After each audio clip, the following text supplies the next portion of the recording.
Hi Nair! So, what day is it today? It's like the end of June. Oh, I am so sorry. So lazy. So yeah, it's been a long time since I've uploaded anything, but I guess I can just fill you in on my life really quick. So, I graduated from high school. That's exciting, and I got a minimum wage job, which is kind of exciting.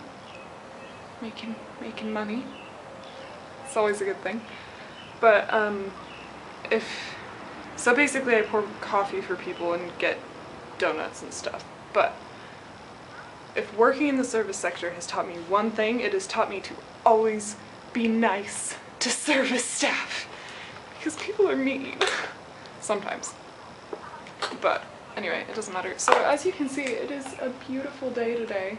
It's kind of cloudy this morning, but clouds are beautiful. Everything is beautiful. But yeah, it's very lovely. My roses are in bloom. You probably can't see, but it's okay. My camera right now is balanced like really precariously on my porch table. Like, anyway, so I'm hesitant to touch it. Anyway, thanks for the education, like the educational video on how to clean out a pipe.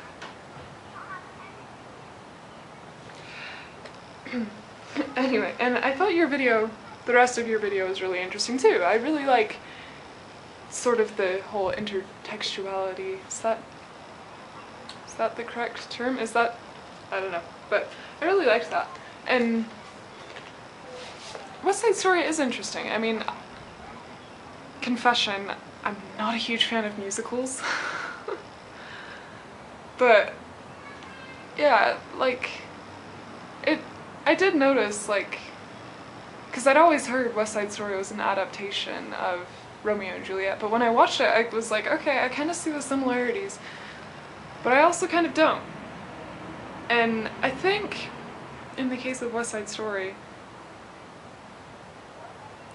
since everybody knows sort of the basis, right? And if everybody knows that and knows that it's sort of an independent spin, I don't think that really makes it like leery in terms of plagiarism. Like, does that make sense? I don't know. It's such a sticky area, isn't it? But like, so many books have common themes too. Like, for my AP literature class, we read Heart of Darkness and Crime and Punishment, and to me, those books have fairly similar themes, but to another person, that might sound completely bonkers, you know?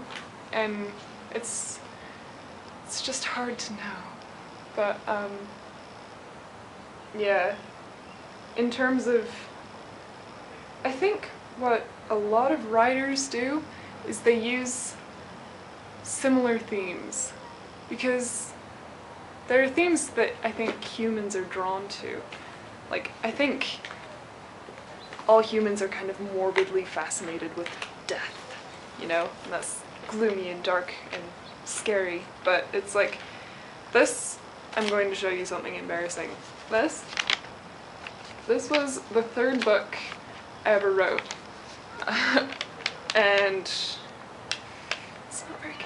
I finished it when I finished writing it when I was 15? Yeah.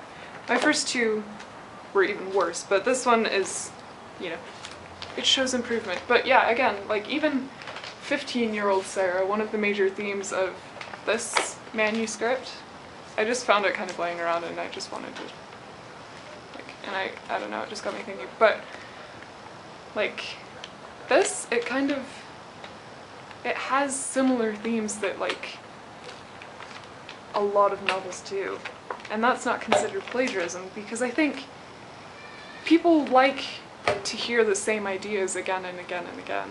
We don't have a problem with that. But we like to see new spins on old ideas, and I think that's sort of the key to originality. Like, we all probably have similar thought processes, and we all come to similar conclusions, but can we look at it in a different or new perspective? And I think that's sort of where you can define the difference between plagiarism, because it's like,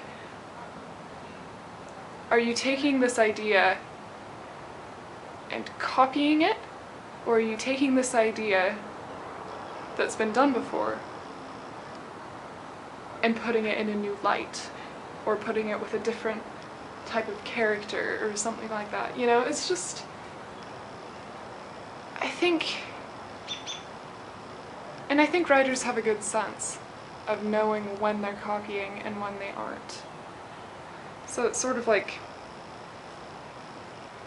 I don't know, it is ambiguous, but I think it can get a bit clearer with a bit of practice.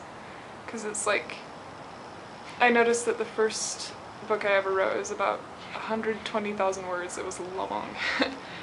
It was almost a direct parallel of Eragon, because I really liked Eragon by Christopher Paolini.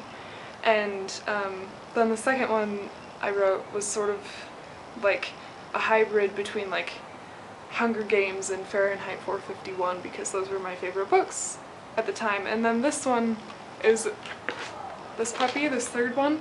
It's a bit more open-ended, you know, like it does have very clear influences, but it's more of a standalone. And it's sort of like, I think we work towards originality as well. So those are just my thoughts on the subject. And on another note, I did get a new laptop, so my software should be working a bit better, and it should be easier for me to upload videos more frequently.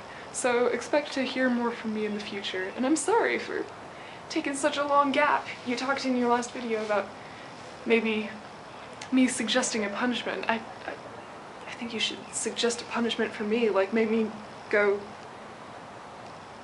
spend 12 hours in Target, like good old Hank Green, but I don't know.